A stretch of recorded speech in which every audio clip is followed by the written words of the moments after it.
యెషయా గ్రంథం 1వ అధ్యాయము 16వ వచనంలో ఇలా వ్రాయబడింది, మిమ్మును కడుగుకొనుడి, శుద్ధి చేసుకొనుడి, మీ దుష్క్రియలు నాకు కనబడకుండా వాటిని తొలగింపుడి. దేవునికి స్తోత్రం. మీ దుష్క్రియలు నాకు కనబడకుండా వాటిని తొలగించండి, మిమ్మల్ని మీరే శుద్ధి చేసుకోండి. హల్లెలూయా. మళ్ళీ మనం ఏం చేసుకోవాలి? శుద్ధి చేసుకోవాలి. పిల్లరా, ఈరోజు మనల్ని ఇంకొకరు శుద్ధి చేయడం కాదండి. కొంతమంది అంటూ ఉంటారు, ప్రభువా నన్ను కడుగు నాయన, నన్ను కడుగు నాయన, నన్ను కడుగు నాయన. దేవుణ్ణి కడగమని అనడం కాదు, క్రీస్తు రక్తం ధారపోయబడింది. పిల్లరా, ఈరోజు శిరస్సు మొదలుకొని అరిపాదం వరకు నిన్ను నువ్వు పవిత్రపరచుకోవాలి, పరిశుద్ధపరచుకోవాల్సిన అవసరం ఉంది. హల్లెలూయా, హల్లెలూయా. 2 చేతులతో ఒకసారి దేవునికి స్తోత్రం చెబుదామా?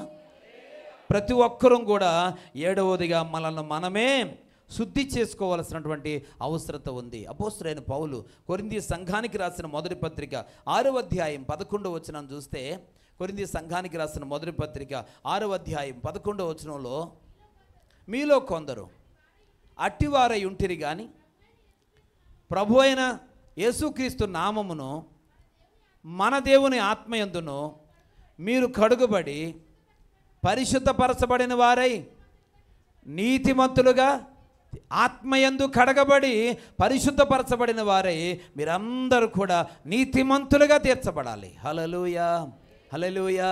చివరికి పిల్లలు మనల్ని మనం అన్ని విషయాలు కూడా శుద్ధి చేసుకోవాలి. మనల్ని పక్కోళ్ళు కడగరు, మనల్ని ఎదటివారు కడగరు, మనల్ని మనమే శుద్ధి చేసుకోవాలి. దేవుడు అంటున్నాడు కదా, రండి మీ పాపములు ఎర్రని వైనను కెంపు వలె ఎర్రని వైనను అవి గొర్రెబొచ్చు వలె హేమము వలె తెల్లగా చేస్తాను రండి అని దేవుడు పిలిచాడు. పిల్లరా, వచ్చిన తర్వాత ఆయన రక్తం పోస్తూ ఉంటాడు, మనల్ని మనం శుద్ధి చేసుకోవాలి. హల్లెలూయా. మనల్ని మనం ఏం చేసుకోవాలి? శుభ్రపరచుకోవాలి. నీ ఆధ్యాత్మిక జీవితం ఓవరాల్గా చూస్తే దేవుని వాక్యానికి ఒకవేళ వ్యతిరేకంగా ఉందేమో, వ్యతిరేకమైన దిశలో పిల్లలు నువ్వు ప్రయాణం చేస్తూ ఉన్నావేమో, దేవుడు ఒక రకంగా ఆలోచన చేస్తూ ఉన్నప్పుడు నువ్వు మరొక రకంగా ఆలోచన చేస్తూ ఉన్నావేమో. పిల్లరా, అలా జీవించినంత కాలం ఏమాత్రం ప్రయోజనం ఉండదు. నిష్ప్రయోజనమైనటువంటి రీతిగా నీ భక్తి జీవితాన్ని కొనసాగిస్తున్నావేమో. కానీ ఈరోజు దేవుడు మాట్లాడుతూ ఉన్నాడు, ఆయన నిన్ను పరిశుద్ధపరచడానికి, తనకు సమీపంగా చేసుకోవడానికి ఆయన ప్రయత్నం చేస్తూ ఉన్నాడు. పిల్లరా, ఇంతవరకు నీ కాళ్ళు చేసిన పాపములు, నీ చేతులు చేసిన పాపములు, పిల్లరా నీ యొక్క దేహంతో చేసిన పాపాలు, నీ యొక్క జీవితంలో పిల్లలు అనేక రకాలుగా నువ్వు దోషిగా, పాపిగా ఈ లోకంలో నువ్వు కనబడుతూ ఉన్నావు. పిల్లరా, దేవుడు అంటూ ఉన్నాడు కదా, నువ్వు పాపివి అనడానికి ఆజ్ఞాతిక్రమమే పాపం అన్నాడు. పాపం అంటే హత్యలు చేయాల్సిన అవసరం లేదు, వ్యభిచారం చేయాల్సిన అవసరం లేదు, దొంగతనం చేసి దోచుకోవాల్సిన అవసరం లేదు. అవే పాపాలు కాదు. ఆజ్ఞ అతిక్రమించడం కూడా పాపమే. మేలైనది చెయ్యనెరిగియు అలాగూ చేయని వానికి పాపము కలుగునని దేవుని వాక్యం చెప్తా ఉంది. కనుక నీ జీవితంలో ఎదుటి వారికి మేలు చేయగలిగి కూడా చేయకుండా చేతులు ముడుచుకున్నావా? నువ్వు ఉపకారం చేయగలవు, కానీ చేయకుండా చేతులు ముడుచుకున్నావా? అది నీ పని, నీ బాధ్యత నీ కళ్ళ ముందు కనబడతా ఉంది, అయినా స్పందించలేదా? ఖచ్చితంగా నువ్వు పాపివే. దేవుడి యొక్క స్వభావం అది కాదండి. దేవుని యొక్క స్వభావం అది కాదు. దేవుడు స్పందించే మనసు కలిగిన వాడు. పిల్లలు కరిగిపోయే మనసు కలిగిన వాడు ఆయన. పిల్లలు ఎవరు కన్నీళ్లు గారిస్తే వారిని చూసి జాలిపడేటువంటి మనస్తత్వం కలిగిన వాడు ఆయన. కఠినాత్ముడు కాదు ఆయన. నీ దేవుడు కఠినాత్ముడు కాకపోతే నీవెందుకు అలా ఉండాలా? ప్రియ సహోదరి సహోదరుడా, నీ స్వభావం ఎందుకు అలా ఉంచుకుంటా ఉన్నావు? దేవుడు ఈరోజు మార్చుకోమని చెప్తా ఉన్నాడు. మనసును మార్చుకోవాలి, స్వభావాన్ని మార్చుకోవాలి, మన బుద్ధిని మార్చుకోవాలి, శరీర తత్వాన్ని మార్చుకోవాల్సిన అవసరం అవుతుంది. మనం మారినప్పుడే దేవుడు తన కార్యాలు అద్భుతంగా చేయగలుగుతాడు. హల్లెలూయా. మన దిశ దశ మారాలి అంటే, పిల్లలు మన రూపురేఖలు దేవుని చేత మార్చబడాలి అంటే, మన స్థితి మార్చబడాలి అంటే, ఈ దౌర్భాగ్యం, ఈ దరిద్రత తొలగిపోవాలి అంటే, పిల్లరా ఈరోజు దేవుడు చెప్పిన రీతిగా మనం మార్చుకోవాల్సిన అవసరం ఉంది.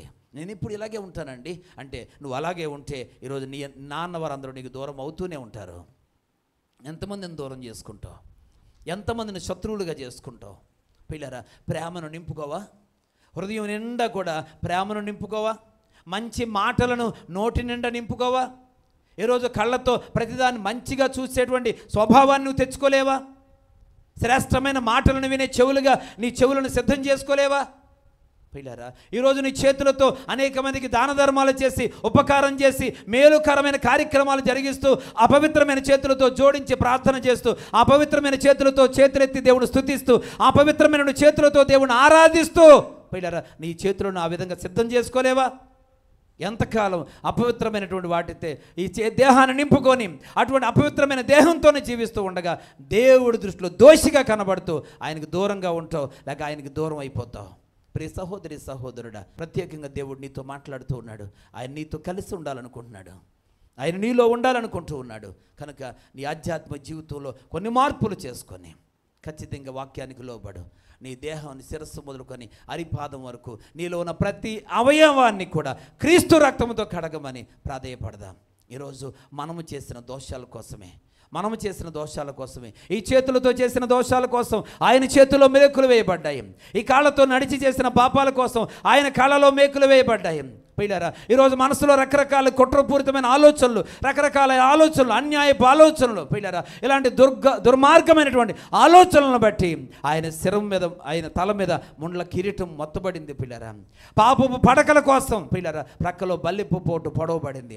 శరీర అవయవాల్లో ప్రతి అవయవం పిల్లరా ఆయన చీల్చేశారు. పిల్లరా, ఆయన శరీరం అంతా కూడా నాగటి చాల వల్ల చీల్చబడింది. ఈరోజు దేహమంతా కూడా నీ కోసం నా కోసం ఆయన గాయాలు పాలైపోయాడు. ఈ రోజుకి పిల్లరా యేసు వైపు చూడలేకపోతావు ఉన్నా, నిన్ను నీవే చూసుకుంటున్నావు, నీ ప్రక్క వారిని చూసుకుంటున్నావు, నిన్ను సృష్టించిన దేవుడి వైపు చూడలేకపోతా ఉన్నావు. అనేక మంది వ్యసనాలకు బానిసలైపోతూ ఉన్నారు. నోటిని పిల్లరా త్రాగడానికి, కాల్చడానికి ఉపయోగిస్తూ ఉన్నారు. పిల్లరా ఈ చేతులతో పేకాటలు, ఈ చేతులతో పిల్లర రకరకాల జోదపాటలు, ఈ చేతులతో రకరకాల ఆటలు పిల్లలు ఆడుతూ ఉంటారు. ఈ చేతులు పవిత్రమైన చేతులు కదా, ఈ చేతులను వాటి కోసం ఉపయోగిస్తే ఈ అపవిత్రం అయిపోవా? పిల్లరా ప్రార్థించాల్సిన విశ్వాసి ఈరోజు ఖాళీగా ఉండి రకరకాలైన కార్యక్రమాలు చేస్తూ ఉంటున్నారు. ఇది నీకు తగునా? విశ్వాసగా ఇది నీకు తగునా? నువ్వు దేవుని బిడ్డగా ఇది నీకు తగునా? ఈరోజు నేను దేవుడు ప్రశ్నిస్తూ ఉన్నాడు. ఇక నేను ఈరోజే ప్రభువా నా చేతులను పవిత్రపరచుకుంటానయ్యా, నా కాళ్ళను పవిత్రపరచుకుంటాను తండ్రి, నా దేహంలో ఉన్న ప్రతి అవయవాన్ని నేను పరిశుద్ధపరచుకుంటాను తండ్రి, నాలో నీ ఉండండి అయ్యా, నేను చేసే ప్రార్థన మీరు అంగీకరించండి తండ్రి అని దేవుడి దగ్గర ప్రార్థన చేసుకుంటూ దేవుడిని సమీపించుదాం.